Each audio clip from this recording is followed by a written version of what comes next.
नमस्कार मित्रों, मैं कहती तो सुन चैनल के सभी श्रोताओं का नीरू की ओर से स्वागत और अभिनंदन। साथियों, आज हम प्रस्तुत कर रहे हैं विश्वंभर नाथ शर्मा कौशिक की लिखी कहानी स्वयं सेवक। आइए सुने यह प्रेरक कहानी। अनोखे लाल अपने गांव आया हुआ है। जाति का कुर्मी तथा वयस 24-25 साल के लगभग है। 2 वर्ष पूर्व नौकरी की तलाश में शहर गया हुआ था। गांव के परिचित लोग अनोखे लाल से मिलने आने लगे। अरे भैया, बहुत दिन में गांव की सुधि ली, शहर में ऐसे रम गए, कभी होली दिवाली भी ना आए। शहर में जाकर फिर देहात में आने को जी नहीं होता। इस प्रकार लोग कह रहे थे। अनोखे लाल सबको उत्तर देता था। एक व्यक्ति ने पूछा, वहां क्या काम करते हो भैया? शहर में काम की क्या कमी है? आदमी मेहनती होना चाहिए। तुम क्या काम करते हो? मैं तो सेवा समिति में काम करता हूं। सेवा समिति में? हाँ, वहां एक बहुत बड़ी सेवा समिति है, उसी में स्वयं सेवक हूं। एक संस्कृतज्ञ पंडित हाथ पर तमाकू फटफटाते बोले, वेतनभोगी स्वयं सेवक? हाँ, वेतन मिलता है। पंडित जी हंसे। अनोखे लाल ने पूछा, आप हंसे क्यों?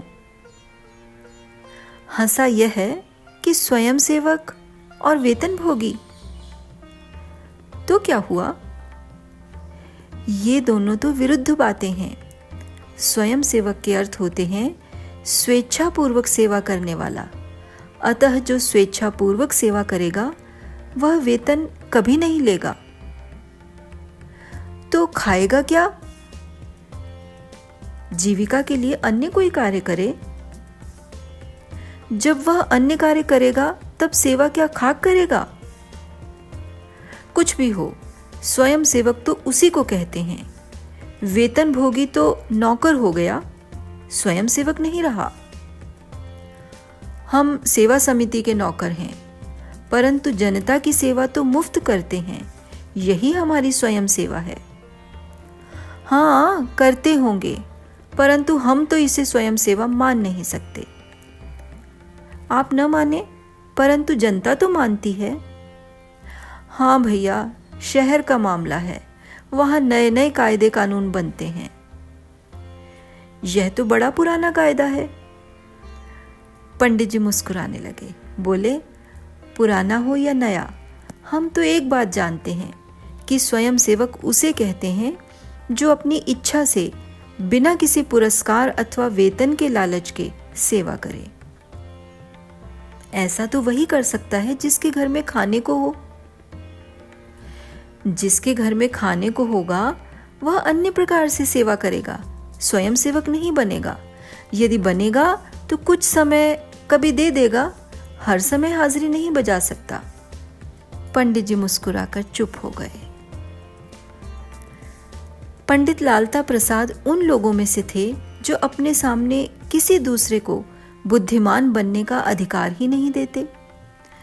अनोखे लाल की चर्चा चलने पर आप मुंह बनाकर कहते, करते हैं नौकरी और बनते हैं स्वयं सेवक, और हमें समझाने का प्रयत्न करते हैं। ऐसे ऐसे लौंडे हमने जाने कितने पढ़ाकर छोड़ दिए। तो इसमें कौन सी शान है? एक ने पूछा। स्वयं सेवक कहने सुनने में जरा अच्छा मालूम होता है, बस, और नहीं तो उसमें कौन लाट साहबी घुसी है। गांव में अनोखे लाल स्वयं सेवक जी के नाम से प्रसिद्ध हो गया। कुछ लोग तो साधारण तौर पर कहते थे और कुछ व्यंग्य से। पहले तो अनोखे लाल को व्यंग्य पूर्वक कहने वालों पर ताव आता था, परंतु फिर यह सोचकर कि बकने दो, अपना क्या नुकसान है, वह शांत हो गया। अब अनोखे लाल की छुट्टी का केवल 1 सप्ताह रह गया। एक दिन वह घूमता हुआ पंडित लालता प्रसाद की ओर चला गया लालता प्रसाद ने पूछा, कहो कब जा रहे हो? आज से 5वें दिन चला जाऊंगा। एक दिन हम भी शहर आने वाले हैं, तो आइएगा, मेरे पास ही ठहरिएगा। पंडित जी बड़े अभिमान पूर्वक बोले, सो तो हमें ठहरने की दिक्कत नहीं है। संगमपुर के जमींदार का लड़का वहां पढ़ता है, मकान लिए हुए है, वहां ठहर सकते हैं। राय साहब हमारे बड़े कृपालु हैं, उनके पास ठहर सकते हैं। तब भला आप एक गरीब स्वयंसेवक के यहाँ क्यों ठहरने लगे? सो कोई बात नहीं, हमारे गांव के हो, तुम्हारे यहाँ ठहरने में हमें कोई संकोच थोड़े ही है। स्वयंसेवक हो, तुम्हारा स्थान भी कोई न्यून नहीं है। स्वयंसेवक क्या हैं, पेट पालते हैं किसी तरह। स्वयंसेवक होना बड़ा कठिन है पंडित जी। कठिन क्या है, उसमें काम ही क्या है? मेले ठेले में पानी पिलाओ और भूले भटकों को राह बताओ, इसमें कौन कठिनता है? इसमें तो कोई कठिनता नहीं, पर कठिन काम पड़ जाने पर भी उसे भी करना ही पड़ता है। स्वयंसेवक होकर उससे मुंह नहीं मोड़ सकते। अरे भैया, जान जोखिम आने पर सब मुंह मोड़ जाते हैं। वैसे कहने को कोई चाहे जो कहे। नहीं पंडित जी, स्वयंसेवक कभी मुंह नहीं मोड़ेगा। अभी लड़के हो, मेरा सब देखा सुना है। बड़े बड़े स्वयंसेवकों को मैं देख चुका हूं। कभी छोटों की बात भी मान लिया कीजिए। क्या मान लूं? हमसे कोई अधिक बुद्धिमान अथवा अनुभवी हो तो मान लूं, तुम्हारी बात कैसे मान लूं? अभी जुम्मा जुम्मा 8 दिन की पैदाइश। अनोखेलाल निश्वास छोड़कर मन ही मन बोला, भगवान इनका यह अभिमान चूर्ण करे। जिस दिन अनोखेलाल जाने वाला था, उससे एक दिन पूर्व दोपहर को पंडित लालता प्रसाद के मकान से मिले हुए मकान की एक लड़की हाथ में गिलास लिए हुए पंडित जी के घर आई और पंडिताइन से गिलास में आग लेकर अपने घर की ओर चली। घर के चौपाल तक पहुंचते पहुंचते गिलास इतना गर्म हो गया कि लड़की ने उसे हाथ से छोड़ दिया। चौपाल में एक ओर खरपतवार जमा था। गिलास की आग जो गिरी तो उसमें से एक चिंगारी छिटक कर उस खरपतवार में पहुंच गई। लड़की घर के भीतर चली गई और एक तवा लाकर उस पर 2-4 कोयले जो पड़े थे उठा ले गई। ज्येष्ठ का महीना था, लू जोर की चल रही थी। सहसा पतवार के ढेर में से एक ज्वाला उठी। वह चौपाल के छप्पर तक पहुंची। छप्पर भी जलने लगा। इधर गांव में हल्ला हो गया, आग लगी, आग लगी।